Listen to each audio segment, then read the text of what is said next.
in my own hometown. Stranger. Howdy folks, Little Johnny. Doing a quick tasting today on the cider we did recently, the apple, pear and raspberry.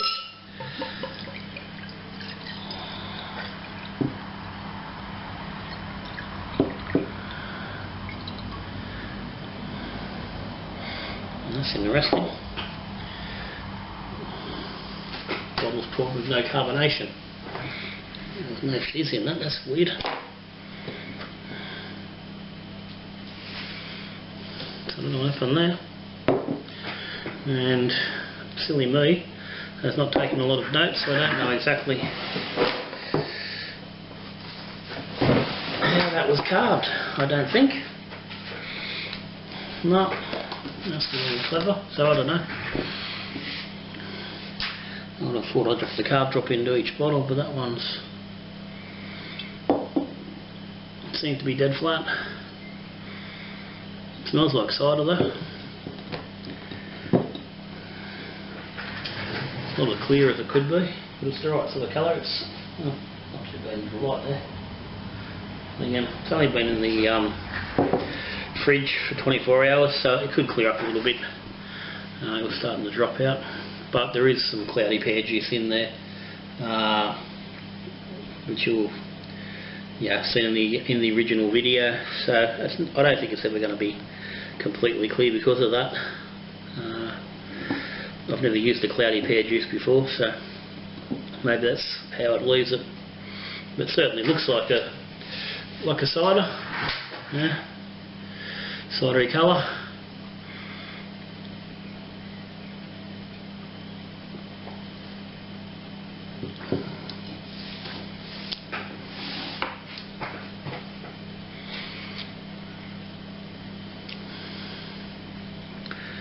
I'll tell you, that's not too bad.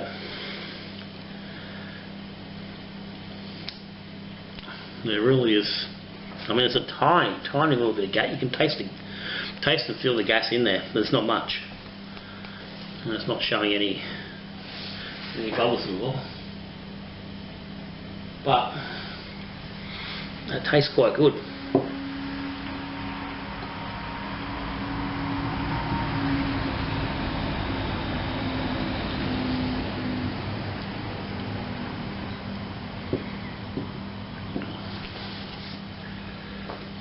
There's a nice balance of sweetness and tartness.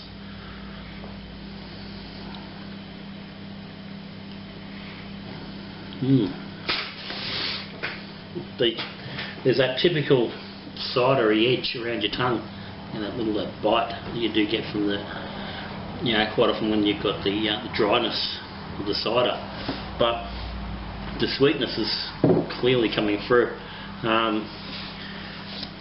As I said, I haven't really written anything down here, but I think I have written down, but just sitting here randomly we put cider 1007 flight FG, so obviously the final gravity was 1007.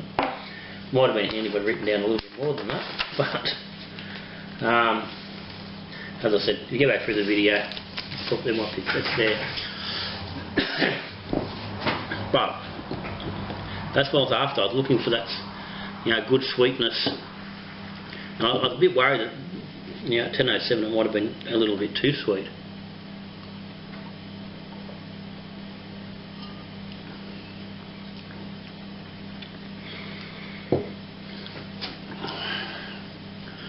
No, I'm very happy with that. I think if it were carved properly, there'd probably be a little bit more bite to it. So I think that the dryness and the tartness will be a bit more pronounced in a carved version. But I've got to say, for a still, what essentially now we would classify as a still version, it's very nice. I think that would, and it would pretty much make a drinkable drink for the dry side of people and the sweet side of people. It's not one or the other. It's a bit of both. So obviously that high dose of pear juice has worked. As we discovered when we're going through and actually making the video, there was a lot more pear juice in it than what I originally thought. I thought it was mostly apple juice with you know, a percentage of pear juice in that juice that we were using, the apple, pear and raspberry. As we discovered as we're going through, the pear juice was like 60%. So previously, where I've done 3/4 just apple and 1/4 of that apple pear mix, and it was still very, very dry, even when using the USO5 to try and lose some sugars. So obviously using all that pear juice has left a very rounded, balanced sort of a cider. So it wouldn't take a lot to start working either way, you know, to pull it back a little bit, for a bit more tartness, to lose a little bit of the sweetness. You know, take out 1 bottle of the apple pear and just replace it with straight apple juice quite easily. You're going to get it down. Maybe lose the tin of the cloudy apple juice. Yeah, I'm burping, there's definitely gas in there. That's just not real obvious. So yeah. So again, anybody, you know, if you want to make that cider, get into making it. It's easy to do. Everyone thinks it's difficult and they're worried about, you know, trying to get it to finish with that sweetness, because homemade cider is notorious for being very dry, and my previous attempts have been very dry and realistically undrinkable. This is bloody, that's real nice. That's as good as any cider, if not, you know, it's probably better than any commercial cider I've ever drunk.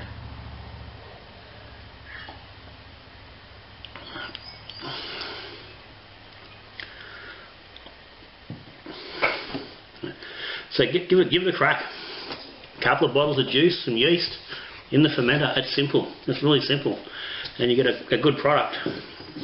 Yeah, and you can play around with it. You can come up with yeah, the level of tartness or sweetness that you desire without playing around with back sweetening and having to, you know, trying to pasteurise bottles and stuff that, you know, it's been toyed with before.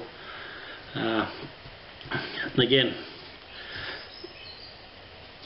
simple yeast. I think avoiding cider yeast particularly is a good option. I think the cider yeast is going to really strip through your sugars, and possibly even with the pear. Could possibly give you a slightly cleaner finish, but I don't think anyone's complaining about that. So round up, I'm bloody happy with that.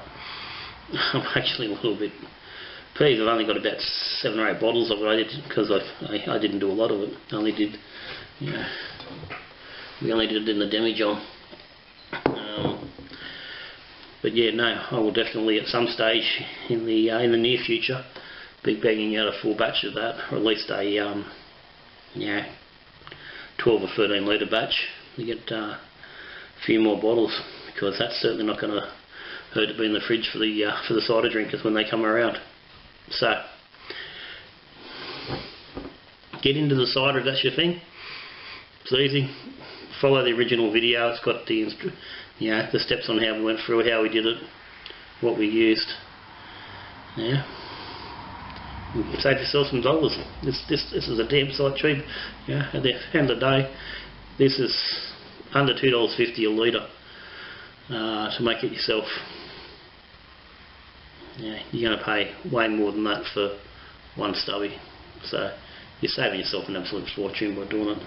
And it's nice. And I challenge anyone to, you know, to not like it. So that's today's tasting done.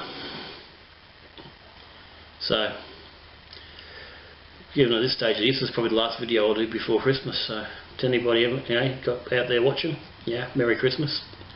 Hope everyone has a good, safe year, and whatever it is you're drinking, whether it be cider, ginger beer, spirits, coffee and tea, it doesn't matter. You have yourself a wonderful Christmas. And until I see you next year, good brewing.